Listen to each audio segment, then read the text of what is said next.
Piece of shit, ওটা আবার দেশ নাকি? আমাদের ভারতবর্ষের লোকেরা একসাথে দাঁড়িয়ে পেচ্ছাপ করে দিল, ও মানচিত্র থেকে ভেসে বেরিয়ে চলে যাবে, ওটাকে আবার দেশ বলি? বাপই থাকে। দাদাগিরির দিন শেষ, ভারতের এবার মাথায় হাত। বাংলাদেশ এবার স্পষ্ট জানিয়ে দিয়েছে বাংলাদেশ কারো দয়ায় চলে না। যে দেশ ভালো দামে ভালো পণ্য দেবে সেই দেশের সঙ্গেই সম্পর্ক করবে বাংলাদেশ।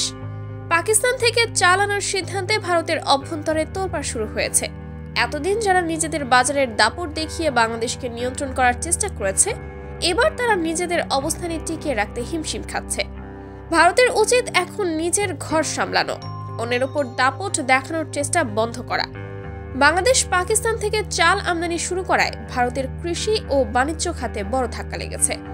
পাকিস্তানের সঙ্গে বাংলাদেশের এই নতুন বাণিজ্যিক সম্পর্ক ভারতকে বুঝিয়ে দিয়েছে এখন আর একক আধিপত্য নয়। ভারত যেভাবে নিজেদের স্বার্থের জন্য বাংলাদেশকে চাপ দিতে চাইতো, সেই দিন শেষ।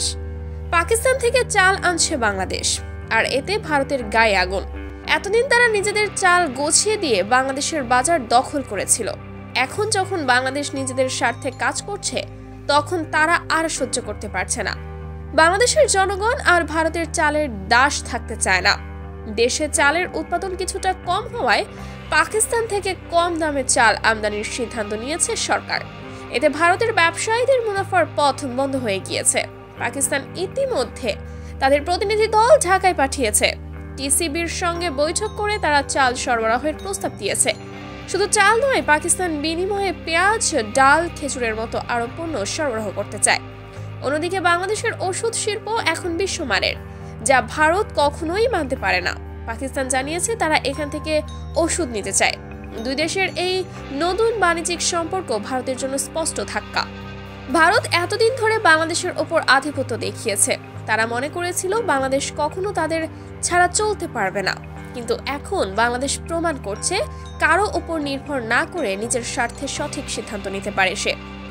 ভারতের ব্যবসায়ী এবং কৃষকরা এখন ক্ষোভে ফুঁসছে। বাংলাদেশের বাজারে ভারতীয় পণ্যের চাহিদা একেবারে শূন্যের কোটায় চলে এসেছে।